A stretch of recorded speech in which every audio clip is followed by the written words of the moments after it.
Hola, ¿qué tal? Buenas noches. Gracias por estar con nosotros en Contralínea TV a través de netchannel.tv. Hace unos días leíamos en los medios de comunicación sobre un accidente en Ciudad Universitaria que sufrió un estudiante de la Facultad de Geografía. Pero meses antes había ocurrido otro accidente y mucho tiempo atrás escuchábamos el caso de la joven Lesbi, también asesinada en Ciudad Universitaria. Desafortunadamente han sido uno tras otro los accidentes que hemos podido ver a través de los medios de comunicación y también la falta de una investigación profunda en torno a ellos. Para hablar hoy de uno de estos casos nos acompaña Marcial Yengalí. Buenas noches, Marcial. Buenas noches. Y doña María Victoria de Gaona. Buenas noches. Buenas noches. Ellos nos vienen a hablar del caso de Luis Roberto Malagón de Gaona, un estudiante de la Facultad de Derecho de Ciudad Universitaria. Marcial, me gustaría que nos platicaras de qué va. Bueno, hace aproximadamente un mes publiqué en la revista Contralínea un reportaje sobre el caso de Luis Roberto Malagón. Es un estudiante que encontraron ahogándose en un pozo de absorción que se encontraba enfrente de unos edificios de la Facultad de Medicina.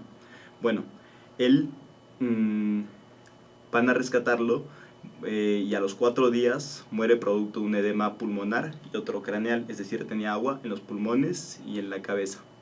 Dentro de su caso existen muchas irregularidades, pero algo que me llamó la atención desde un inicio era que era un estudiante excelente, un estudiante de 10. Y por lo mismo me gustaría conversar con la señora María para que nos pudiera platicar un poco más sobre Luis Roberto como estudiante. Entiendo que desde el CCH resaltó en cuanto a sus calificaciones. Doña María, platíquenos quién y cómo era Luis Roberto Malagón de Gaona. Luis Roberto era un niño estudioso desde el CCH, desde la primaria, secundaria. Eso fue un niño de puros 10. En cuadro de honor, escolta y todo. En el CCH se mantuvo con su promedio de 10. Tuvo otras actividades, le gustaba bailar, aprendió a bailar salsa ahí en el CCH. Termina su prepa, se viene a CEU, y en CEU lo mismo, empezó con puros 10. Su primer semestre, en segundo, era un niño que se dedicaba a estudiar. Si no tenía los medios para hacerlo, lo buscaba, tanto en las bibliotecas, o pedirle ayuda a los maestros, asesorías y todo. Por eso era un niño que le echaba muchas ganas. Lo veías estudiando todos los días, todas las tardes que llegaba. Sus ratos libres era ir a trabajar con su papá en el estacionamiento de ahí del Rosario. Tenía sus 2 perros que él adoptó, los cuidaba mucho. Eso es lo que se dedicaba a mi hijo. Pero el día 18 de agosto sale de casa. Él me dice que al rato no iba a llegar porque iba a ir a trabajar, porque era un viernes. Yo por eso no lo esperaba, porque yo pensé que ya estaba con su papá. El día llegó la tarde, la noche, su papá regresó. Ese día llovió mucho, regresó él como a las 12:30, y no venía mi hijo. Él me dice que dónde está Luis. Yo le pregunto que pues viene contigo, ¿no? Me dice que no, que Luis no había acudido ahí. como en ese ratito entra una llamada, me dicen que mi hijo estaba en un hospital, en la clínica 8, inconsciente. Esa es la llamada que me avisa que mi hijo estaba en un hospital. Acudimos al hospital porque me habló también me dijo que era un paramédico. Me dice que mi hijo estaba ahí, que necesitaba que fuera urgente. Que al llegar al hospital sin conocer, porque no sabía ni dónde era, me pasaron luego y veo a mi hijo estaba entubado, no estaba inconsciente. Él ahí decía, en su cama decía que tenía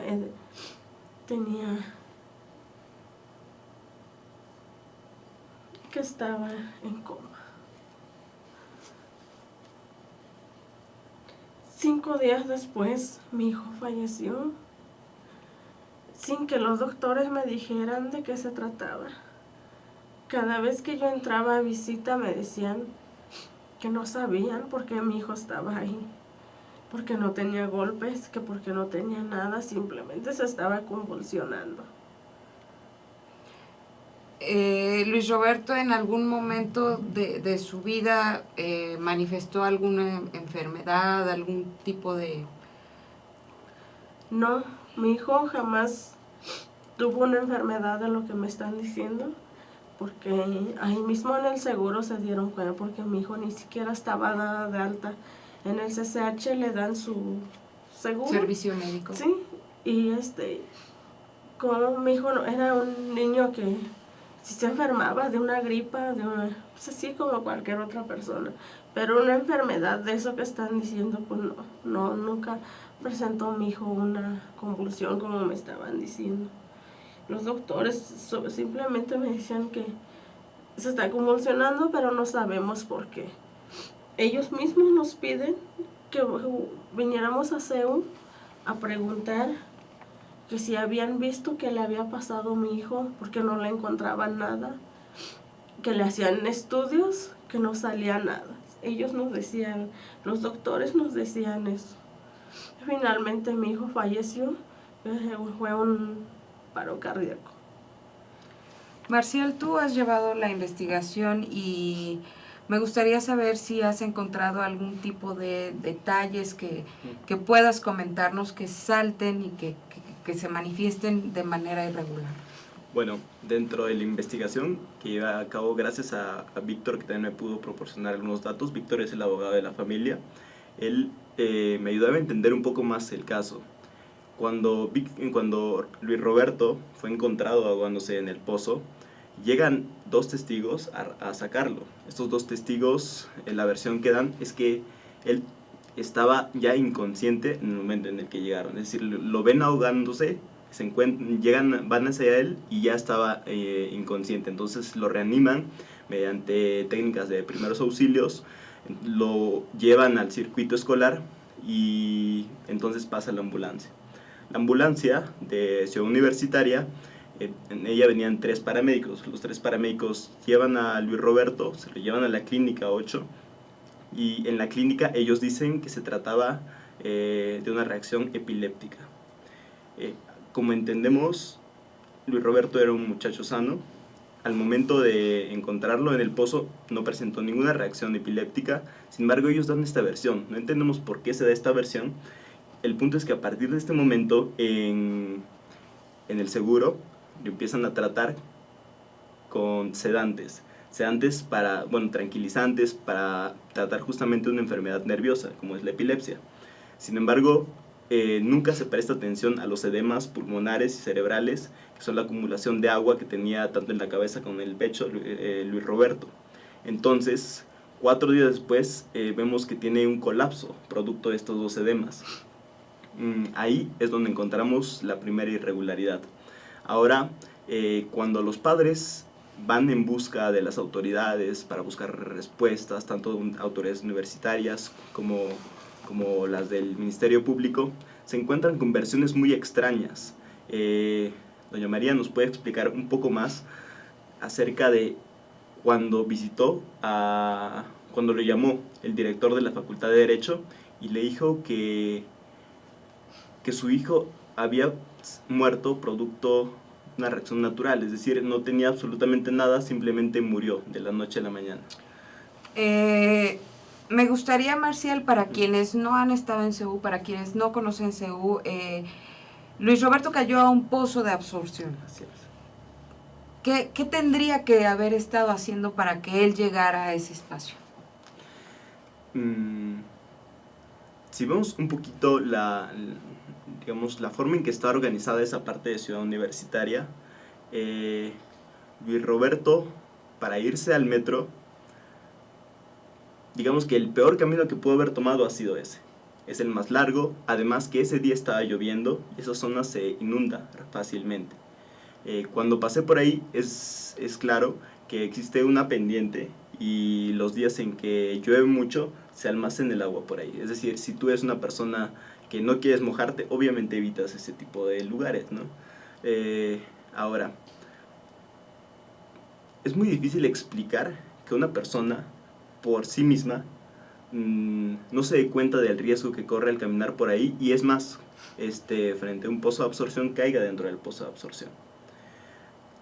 Una de las hipótesis que se busca plantear también es que se trata de un asesinato doloso, es decir, que existe una persona, pero no existen videos. O sea, por más que hay cámaras muy cercanas, la universidad al momento no ha proporcionado esos videos. El Ministerio Público solicitó los videos. ¿De agosto para acá? No. ¿De que ocurrió el accidente? El día del accidente se proporcionaron algunos videos, pero no todos. Y uno de los videos que puede ser clave es justamente el de una cámara que está muy próximo al lugar de los hechos. Bueno, no existe ese video, por lo tanto no podemos saber qué fue lo que hizo que Roberto cayera o en todo caso fuera empujado al pozo. Doña María Victoria de Gaona, ¿usted tuvo un encuentro con el director de la facultad y le dijo esto, que su hijo había muerto por muerte natural? Sí, pues nosotros buscando pruebas, buscando pues, información, qué es lo que había pasado, porque yo nunca creí que mi hijo había fallecido de que fuera epiléptico y todo. Primero me dijeron que se había quitado la vida y él se había aventado al agua. Mi hijo no estaba loco. Tantas ganas de estudiar con ese promedio que él tenía, pues yo creo que no era pensamiento para quitarse la vida. Me encuentro con el director buscando sus respuestas que yo quería. Primero me dicen que no la encuentran, necesita cita y nunca me dio cita y fuimos. No, pues no está, no se encuentra y no sé. Deje su número, después nos comunicamos con usted y nada. Estaba en la biblioteca un día porque ya no lo estaba buscando yo a él y me recibo una llamada. Me dicen que era del secretario del director de la facultad, que me daba cita no sé hasta para qué día. Le digo, no, en este momento estoy aquí en la biblioteca y si me va a atender, que me atienda pues, a la voz de ella. De una vez. Oh, sí, porque yo ya estaba ahí y me pone la cita a las 6 de la tarde y me esperé hasta esa hora y ya me entrevisté con él. Me dice que me iba a hablar de mi hijo, que yo me sintiera feliz, que estuviera contenta, porque mi hijo era un excelente estudiante. Por eso él se lo llevaba a sus exposiciones. Cada vez que salía a exposiciones, mi hijo iba. Y que porque mi hijo no tomaba, no fumaba, no tenía ni drogas en la sangre, que para eso me tenía que sentir feliz, porque mi hijo no tenía ningún tipo de droga en su cuerpo. Pero me dice, yo lo que sé, aquí tengo los resultados, lo que es lo clínico. Su hijo murió de muerte natural. Su hijo estaba malo de los riñones, del hígado, de todos sus aparatos allá, lo que tenía mi hijo. Le digo, eso no se lo acepto porque mi hijo no estaba malo. Si mi hijo estuviera malo, pues hubiera presentado síntomas o no sé. Antecedentes, Sí. ¿no? Y mi hijo era un muchacho normal que estudiaba, venía. Y en el video que me enseña, mi hijo salió de su clase de inglés. No se veía malo, caminó, saludaba a las personas, unas chicas. Y digo, mi hijo no estaba malo, yo no le acepto de lo que usted me está diciendo. No, su hijo estaba mal alimentado, por eso estaba tan malo. Entonces, porque los doctores nunca me dijeron si mi hijo estaba tan mal de los riñones, de todo lo que usted me está diciendo, porque a mí nunca me dijeron allá en el hospital. Me dice, pues no lo sé, pero yo no le estoy diciendo nada más porque sí, aquí tengo la documentación que no sé de dónde los obtuvo, pero él los tiene. Eso es lo que me dijo, que mi hijo había fallecido por muerte natural, que no buscara culpables porque no las iba a encontrar. Mi dolor de madre hacía que yo pensara que había un culpable, pero no lo hay.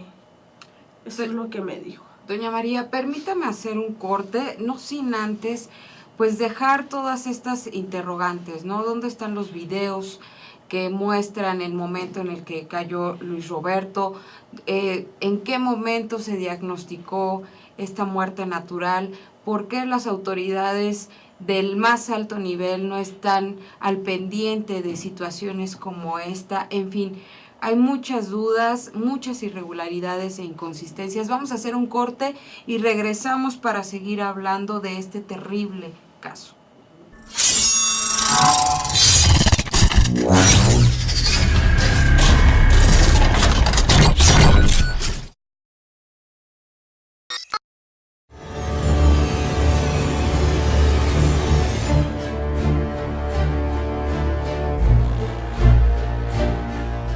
Gracias por seguir con nosotros en Contralínea, periodismo de investigación a través de netchannel.tv.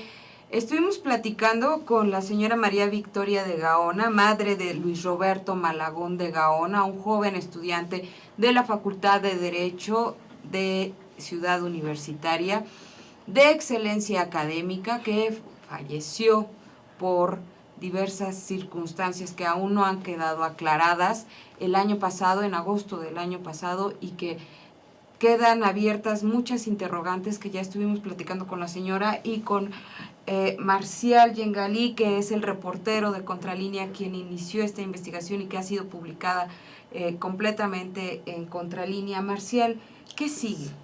Bueno, como nos comentaba María, fueron una serie de versiones totalmente irregulares las que le cuentan a ella, ya sea el director o por parte de las autoridades legales.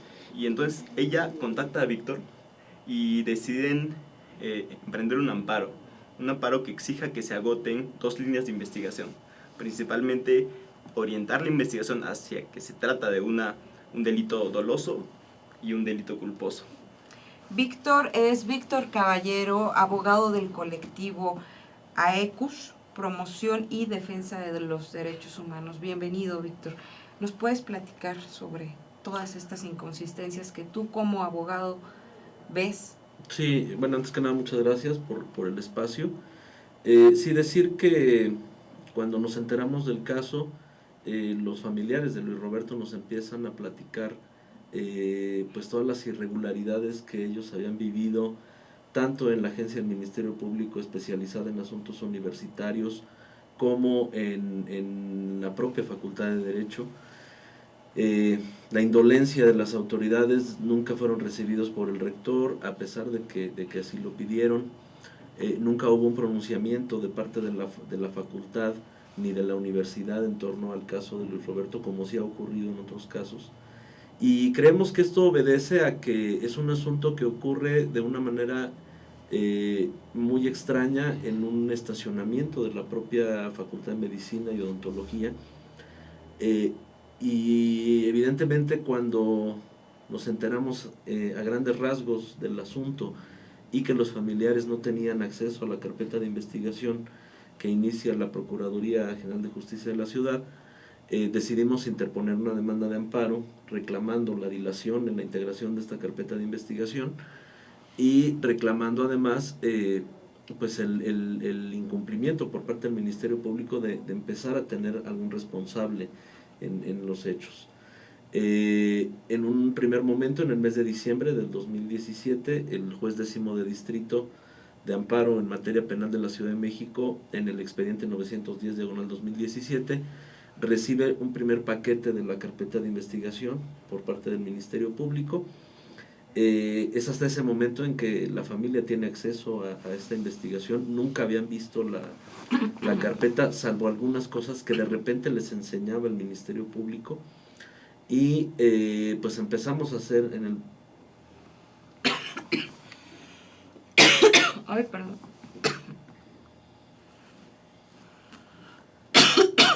Perdón, se me secó la garganta. Retomamos, por favor. Desde... Sí, es hasta este mes de diciembre cuando ellos por primera vez ven la carpeta de investigación. En el propio juzgado empezamos a revisar diversas constancias que existían dentro de la misma y pues nos empezamos a dar cuenta de que era una investigación total y absolutamente desaseada por parte del Ministerio Público, en la que concurren diversos factores. Uno es la negligencia de parte de la propia autoridad investigadora, y la otra, una política de ocultamiento de parte de las autoridades de la universidad. Hay unas constancias dentro del acervo fotográfico que toman los servicios periciales de la Procuraduría, donde empezamos a ver lesiones en el cuerpo de Luis Roberto, lesiones características de golpes en la boca, en la espalda, como si se hubiera enfrentado a alguien. Como que fue atacado, ¿no? Okay. O sea, ese es más o menos lo que podemos apreciar en un primer momento de esas lesiones, ¿no? Y la otra parte que vemos dentro de la misma carpeta de investigación es que nunca se le había requerido a la universidad quién o qué instancia de la propia administración de la Universidad Nacional Autónoma de México verificaba en el aspecto del resguardo, aspectos de protección civil del lugar donde es sacado Roberto cuando se estaba ahogando. A mí hay algo que me llama mucho la atención, Víctor, y es que estamos hablando de la máxima casa de estudios, estamos hablando de la UNAM, ¿no? Y que no haya un funcionario de alto rango que se haya pronunciado para favorecer la investigación y que esto quede esclarecido, porque no puede estar ocurriendo. Hace rato que abríamos el programa, estábamos mencionando de otro accidente en CEU, ¿no? Y del caso de la chica que también fue asesinada en el campus. Entonces, no podemos estar leyendo y permitiendo que jóvenes o sufran este tipo de situaciones en la máxima casa de estudios y que no haya una autoridad, un rector que se pronuncie y que esté agilizando las investigaciones, ¿no? Sí, sobre todo en este aspecto que ya lo retomo esta parte, nosotros consideramos que en esta investigación del homicidio de Luis Roberto tiene que concurrir una línea de investigación sobre el delito doloso. O sea, cómo es que llega Luis Roberto al pozo de absorción, si es aventado, si es golpeado y después lo avientan. O sea, esa parte es totalmente desconocida en la carpeta de investigación.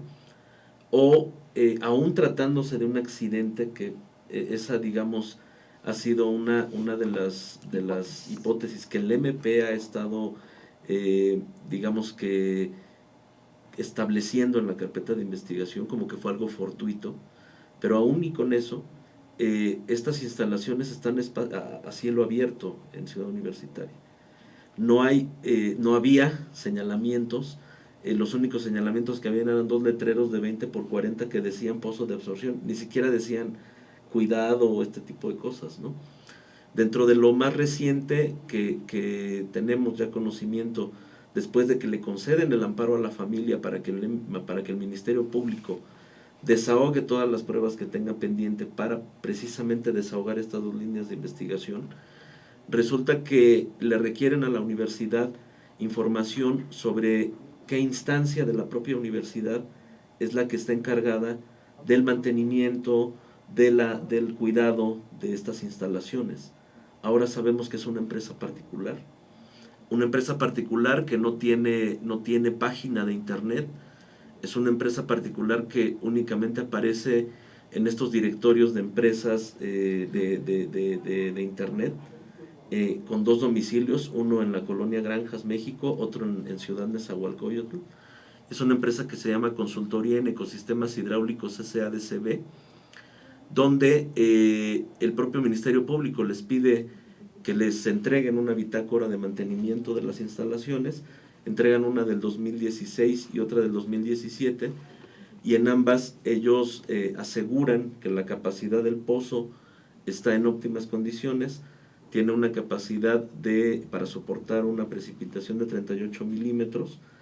El día de los hechos hubo una precipitación de las 5 de la tarde a las 11 de la noche de 56 milímetros, de acuerdo a información que ya el Ministerio Público requirió a virtud del amparo, tanto a la UNAM como al Sistema Nacional de Aguas.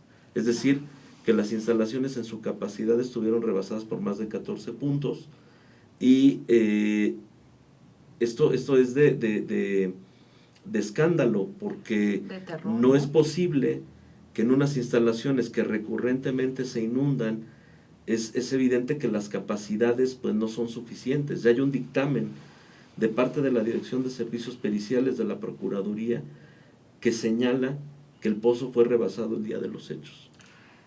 Víctor, este caso ha llegado ante la Comisión de Derechos Humanos del DF, digo porque sería importante.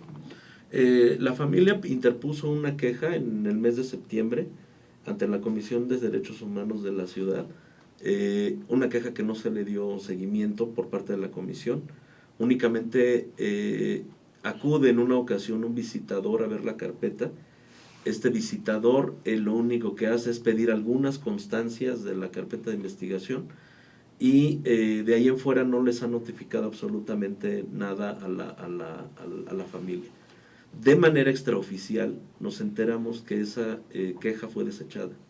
O sea, a juicio de la Comisión de Derechos Humanos de esta ciudad, pues no había violaciones a los derechos humanos de la familia de Luis Roberto. Qué terrible que las autoridades y defensoría local no estén haciendo lo ideal y lo óptimo para aclarar esta terrible situación. Marcial, ¿algo más que quieras agregar? Estamos a punto de cerrar el programa, tenemos 3 minutos.